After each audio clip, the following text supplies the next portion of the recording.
Epiteto, a arte de viver, parte final. Agora nós vamos concluir os ensinamentos essenciais sobre virtude, felicidade e tranquilidade que começamos no último capítulo. Desconfie das convenções sociais. Desconfie das convenções sociais, assuma sua maneira de pensar, desperte do entorpecimento causado pelos hábitos adotados sem reflexão. As formas de percepção populares, os valores e maneiras comuns de se fazer as coisas raramente são os mais sábios. Muitas crenças amplamente difundidas não passariam como sucesso por um teste de racionalidade. O pensamento convencional, seus meios e fins, é em essência pouco criativo e desinteressante. Sua função é preservar o status quo para indivíduos e instituições exclusivamente preocupados em se proteger. Por outro lado, não é nenhuma virtude inerente nas nossas ideias. Julgue as ideias e as oportunidades pelo que elas têm de revigorante, de vivificante. Dê seu apoio ao que promove o sentido da humanidade, de justiça, de crescimento benéfico, de bondade, de possibilidades positivas e de proveito para a comunidade humana. Examine as coisas de acordo com a impressão que causam em sua mente. Considere objetivamente o que é dito pelos outros e depois estabeleça suas próprias convicções. As crenças socialmente aprendidas não costumam ser confiáveis. Muitas de nossas crenças são adquiridas casualmente ou nos foram transmitidas de maneira irresponsável ou ignorante. Há inúmeras delas tão profundamente arraigadas em nós que nem mesmo as percebemos. A banalidade e a indolência vividas por pessoas sem disciplina e reflexão podem ser muito contagiosas, sobretudo porque raramente estamos expostos à alternativa de um modo mais sadio de viver. Desperte para isso e fique atento. Avalie seus hábitos para preservar seus padrões mais elevados. Muita gente declara com toda sinceridade que faz questão de manter a própria integridade, mas ao mesmo tempo assume atitudes irrefletidas e imoderadas. O procedimento dessas pessoas é vacilante e elas sabotam seus esforços mais bem intencionados por não enfrentarem sua verdade nem articularem um código moral próprio e coerente para pautar suas futuras ações.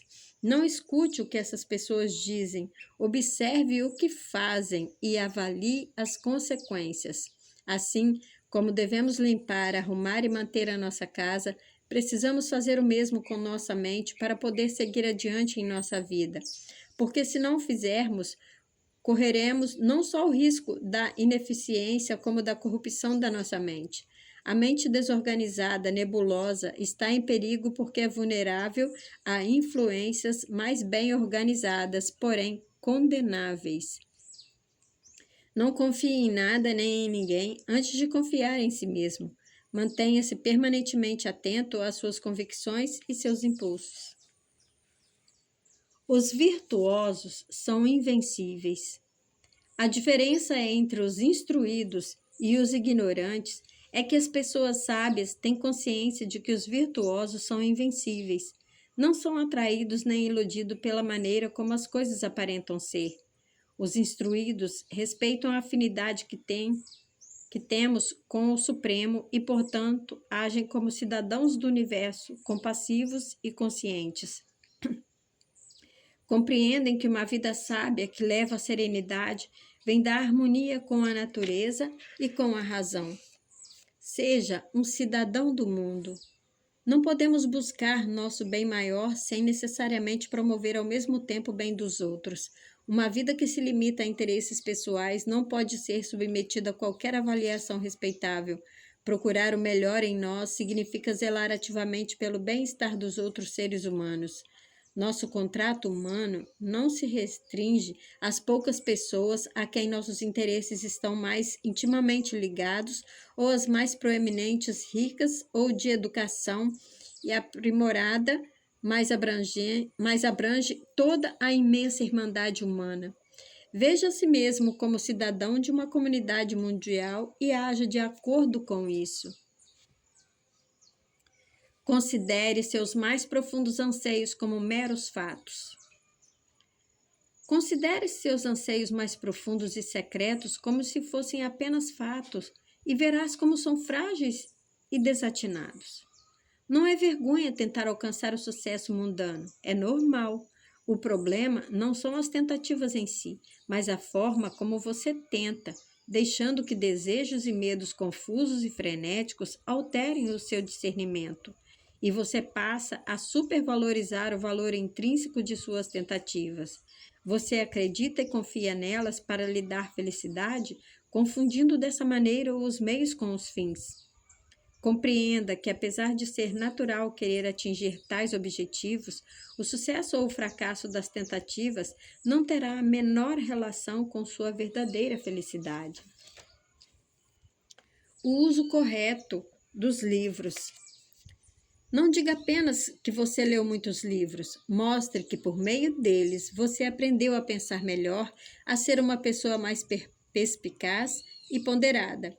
Os livros são para a mente o que os pesos da ginástica são para o corpo.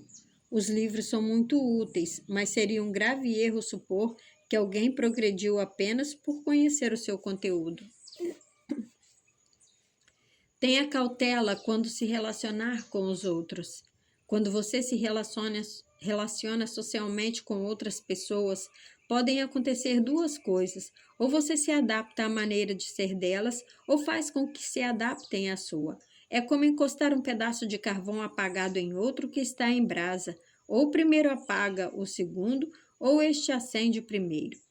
Como o risco é grande, seja prudente quando se envolver em relacionamentos pessoais, até mesmo em especial quando se tratar de relacionamentos casuais e despreocupados. A maioria de nós ainda não desenvolveu firmeza suficiente para direcionar os companheiros para o nosso caminho, de modo que acabamos sendo levados pela multidão.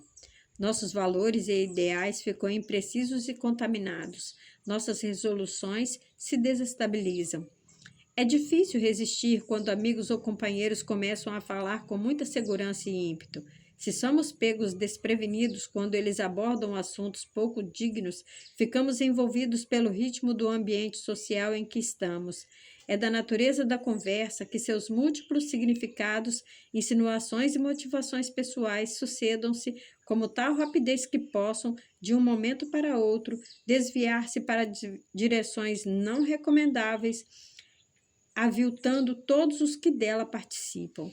Sendo assim, enquanto os sentimentos sábios não se fixarem bem em você, transforme-se em instinto e enquanto você não tiver adquirido uma certa capacidade de autodefesa, escolha com cuidado as suas companhias e controle o rumo das conversas de que participar. Perdoe muitas e muitas vezes. Em geral, todos nós fazemos o melhor que podemos. Quando alguém fala de maneira ríspida com você, não faz caso do que você diz, comete o que parece ser um gesto desatencioso ou até mesmo uma ação indiscutivelmente má, diga a si mesmo: se eu fosse ele e tivesse passado pelas mesmas dificuldades, suportado os mesmos sofrimentos, vivido na mesma família e assim por diante, provavelmente teria dito ou feito a mesma coisa. Não conhecemos as histórias que estão por trás das ações das pessoas e por isso precisamos ser pacientes com os outros e não os julgar, reconhecendo os limites de nossa compreensão. Isso não significa fechar os olhos a atos nocivos ou defender a ideia de que ações diferentes têm o mesmo peso moral. Quando as pessoas não agirem como você desejaria, exercite os músculos da sua boa índole e dê de ombros dizendo a si mesmo: ora, tudo bem, e deixe passar. Procure também ser tão generoso consigo mesmo quanto possível. Não se compare com os outros ou com o que você gostaria de ser. O aperfeiçoamento humano é um esforço gradual em que se avança 2 passos e se recua 1. Perdoe os erros dos outros muitas e muitas vezes seguidas. É um gesto que promove o bem-estar interior. Perdoe a si mesmo muitas e muitas vezes e tente agir melhor da próxima vez. Os virtuosos são coerentes. Para viver uma vida de virtude, de excelência moral, você precisa tornar-se coerente, mesmo se isso não for conveniente, confortável ou fácil. É indispensável que seus pensamentos, palavras e ações sejam consequentes. Este é um padrão mais elevado do que o comum. A maioria das pessoas quer ser boa e tenta de alguma forma conseguir isso, mas costuma ceder à lassidão quando enfrenta um desafio moral. Sempre que seus pensamentos, palavras e ações formam uma trama perfeita, sem qualquer emenda, seus esforços encontram menos resistência e fluem facilmente, eliminando temores e preocupações. Desse modo, é mais fácil buscar a excelência moral do que agir de maneira inconstante ou de acordo com as sensações do momento. É só quando você se liberta das distrações causadas por prazeres superficiais ou ilusórios e se dedica a seus legítimos deveres que pode de fato relaxar. Quando tem consciência de que fez o melhor possível dentro das circunstâncias, seu coração fica realmente leve. Sua mente não precisa ficar dividida, procurando desculpas, pensando em álibis, defendendo sua autoestima, sentindo culpa ou remorso. Você pode despreocupadamente, honestamente, seguir adiante, cuidar de outra coisa. E, na verdade, é tão simples ser coerente. Se você diz que vai fazer algo, faça-o. Se começar alguma coisa, termine-a. Vá até o fim. Confie em sua intuição em questões de ordem moral. Nascemos para a bondade essencial, dotados de intuição natural para distinguir entre o que é bom e o digno e o que não é. Esse potencial moral endêmico deve então ser treinado deliberada e sistematicamente para ser utilizado da melhor maneira possível na plena maturidade. É natural querer ser bem considerado pelos outros, mas aos poucos você deve se libertar dessa dependência da admiração ou reverência que as pessoas lhe prestam ou que você acredita que elas lhe podem prestar. Não é a opinião dos outros que deve influenciar o seu julgamento sobre o que é certo ou errado. Na sorte ou na adversidade, o que importa são as boas intenções com que você realiza seus atos, não os resultados deles e o reconhecimento do valor deles pelos outros. Portanto, desvie sua atenção daquilo que você acha que as outras pessoas estão pensando e também dos resultados das suas próprias ações.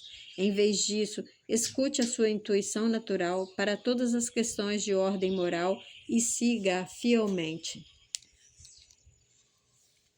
Não tenha raiva dos malfeitores. A reação instintiva das pessoas aos ladrões, aos bandidos e àqueles que procedem mal é a revolta e a vingança. Os malfeitores precisam ser compreendidos de maneira apropriada para que se molde uma reação correta ao seu comportamento. A melhor reação aos atos condenáveis é ter pena de quem os comete, pois essas pessoas adotaram convicções e princípios doentios e são desprovidas da mais preciosa capacidade humana, a de distinguir o que é realmente bom do que é mal para elas. Sua intuição natural para questões de ordem moral foi distorcida, de modo que elas não têm chance de adquirir serenidade interior. Sempre que alguém agir de maneira insensata, tenha pena da pessoa, em vez de ceder à raiva ou ao ódio como tantos fazem. Só sentimos raiva desses insensatos porque reverenciamos as coisas que eles tiram de nós. A única vida próspera é a vida virtuosa. A virtude é a nossa meta e o nosso propósito. A virtude que leva à felicidade duradoura não é uma bondade quid pro quo. Serei bom para conseguir alguma coisa. A bondade em si é por si a própria prática e a recompensa. Vou repetir. A bondade em si e por si é a prática e a recompensa. Bondade não é piedade ostensiva ou boas maneiras flagrantes. É uma sucessão de sutis reajustes de nosso caráter ao longo da vida inteira. Afinamos progressivamente nossos pensamentos, palavras e atos como se fossem instrumentos musicais para um desempenho mais sadio. A virtude é inerente às nossas intenções e nossos atos, não aos resultados deles. Por que nos preocuparmos em ser bons? Ser bom é ser feliz, tranquilo e livre de inquietações. Quando você se empenha ativamente em aprimorar-se cada vez mais, abandona os hábitos preguiçosos de encobrir ou procurar desculpas para as próprias atitudes. Em vez de sentir um fluxo constante de vergonha impregnando o fundo de sua alma, você faz sua vida avançar utilizando as possibilidades criativas daquele momento preciso que está vivendo. Você começa a ocupar integralmente aquele momento, em vez de procurar escapar ou desejar que o que está acontecendo seja diferente. Você vive a sua vida de forma completa por estar de fato em cada um de seus momentos. A vida virtuosa considera como tesouros sua ação correta, sua fidelidade, sua honra e sua decência. A virtude não é uma questão de graus, a virtude é um absoluto. Busque o bem ardente, o bem ardentemente. Busque o bem ardentemente.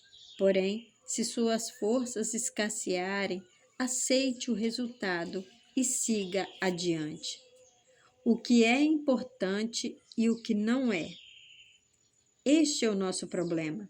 Muitas e muitas vezes perdemos a noção daquilo que é importante e daquilo que não é. Ansiamos por coisas sobre as quais não temos controle e não nos satisfazemos com as que estão ao nosso alcance. Precisamos parar de vez em quando e fazer um balanço. Sentar e determinar em nosso íntimo o que tem realmente valor e o que não tem. Avaliar quais são os riscos que valem a pena e quais os que não valem. Mesmo os mais confusos e penosos aspectos da vida podem ser mais toleráveis quando se enxerga com clareza e se fazem opções. A razão é suprema. A racionalidade não é tudo. Há muitos setores da vida em que ela não tem acesso. Os maiores mistérios da existência estão além de seu alcance. Ainda assim, nossa razão é a melhor faculdade de que dispomos para salvaguardar nossa integridade. Grande parte das pessoas não compreende o uso correto de argumentos por inferência, nem conhece lógica, e por isso sua conduta é irregular, confusa, levada por impulsos ou por modismos, o que faz com que se desorientem facilmente. Pensar com clareza não é uma arte sem sacrifícios. A função da razão é testar criticamente nossas conjecturas, nossas interpretações dos fatos e o nosso método de chegar a essa interpretação. A razão não é um fim, mas um instrumento indispensável. As perguntas são os motores da razão. Portanto, você precisa aprender a formular perguntas mais com sensatez do que com emoção. Quando sua capacidade de pensar com clareza está comprometida, sua vida moral pode se tornar imprecisa e equivocada. A razão é capaz de distinguir o erro da verdade e uma verdade profunda de uma verdade superficial. Os sinais que indicam bom raciocínio são a clareza, a coerência, o rigor, a precisão das definições e a ausência de ambiguidade. Exercite o quanto antes a sua capacidade de pensar com clareza para poder entrar confiante em qualquer discussão complexa e não ser confundido por ela. Aprenda a curar a si próprio. Sua implacável perseguição da sabedoria adia o momento de possuí-la de fato. Deixe de correr atrás de tônicos e de novos mestres. O sábio, o livro, a dieta ou a crença da moda não podem fazer você avançar na direção de uma vida em plenitude. Você pode. Renuncie às circunstâncias exteriores de uma vez por todas. Pratique a autossuficiência. Não seja um paciente, maleável, dependente. Torne-se o médico de sua própria alma. Mantenha o rumo com bom ou mau tempo. Não importa o que esteja acontecendo ao seu redor, faça o melhor que estiver ao seu alcance e aceite o resto como vier. Seja grato. Pratique assumir uma atitude grata diante da vida e você será feliz. Se você enxerga tudo de uma perspectiva mais ampla e compreende a utilidade das coisas que acontecem, é natural que dê graças ao Supremo por tudo o que ocorre no mundo. Nunca discuta assuntos importantes displicentemente. Tenha o cuidado de não discutir de maneira displicente, sem seriedade, assuntos que lhe são relevantes com pessoas que não são importantes para você. Agindo assim, o conteúdo da conversa é esvaziado e você debilita seus propósitos. Isso é especialmente arriscado durante um estágio inicial de algum compromisso ou tarefa. Certas pessoas branqueteiam-se como aves de rapina em nossas ideias. Sentem-se no direito de interpretar, julgar e distorcer à vontade aquilo que é fundamental para você e com isso seu ânimo fica abalado. Deixe que suas ideias e seus planos amadureçam antes de exibi-los para os contestadores e despretensiadores. A maioria das pessoas só sabe como reagir a uma ideia atacando seus pontos fracos e não identificando seus méritos potenciais. Procure ser mais reservado para que seu entusiasmo não se dissipe. O que nos faz realmente felizes? Todo ser humano quer ter uma vida feliz, mas muitos confundem os meios para obtê-la. Por exemplo, riqueza e status, com a felicidade da vida em si. Essa focalização nos meios é equivocada e afasta ainda mais as pessoas de uma vida plena. O que realmente importa são as atividades virtuosas que constroem uma vida feliz, não os recursos externos que parecem ser capazes de promover a felicidade. A força do hábito. Todo hábito ou capacidade é mantido e desenvolvido por suas atividades correspondentes. O hábito de caminhar nos faz caminhar melhor. A corrida regular nos transforma em melhores corredores. O mesmo acontece com a nossa alma. Sempre que você se zanga ou fica com raiva, mais aumentam a sua zanga e sua raiva. Você intensifica o hábito e coloca lenha na fogueira. Se você não quer ter mau gênio, não alimente o hábito, não contribua com aquilo que possa intensificá-lo. Procure acalmar-se assim que puder e verifique os dias em que você não se zangou. Eu costumava ficar com raiva todos os dias, agora fica dia sim e dia não. Depois de 3 ou 4 dias, eu fico de 4 em 4 dias. Com o passar do tempo, o hábito vai se enfraquecendo e acaba sendo substituído por reações mais sábias. Zele por este momento. Zele com maior cuidado e interesse por este momento. Entregue-se inteiramente às suas particularidades. Mostre-se sensível a esta pessoa, a este desafio, a esta tarefa. Você abandone as evasivas. Pare de criar dificuldades desnecessárias para si mesmo. Está na hora de realmente viver, de habitar integralmente a situação em que você se encontra agora. Você não é apenas um espectador desinteressado. Participe, empenhe-se, respeite sua parceria com a providência. Pergunte-se muitas vezes: como posso agir neste momento ou desempenhar esta tarefa em especial de modo que seja aceitável pela vontade divina e coerente com ela? Preste atenção na resposta e entre em ação. Sua intuição vai te orientar. Mesmo quando sua porta está fechada e seu quarto está às escuras, você não se encontra sozinho. A vontade da natureza está dentro de você, da mesma forma que o seu caráter natural. Escute as propostas deles, siga suas instruções. No que diz respeito à arte de viver, o material é a sua própria vida. Não se pode criar grandes coisas de uma hora para outra. É preciso tempo. Dê o melhor de si e seja sempre bom. Meus amigos, muita gratidão por estarem acompanhado até aqui neste momento. Terminamos a nossa leitura. Abraços de luz, deixe seu like e gratidão a todos. E até o próximo livro.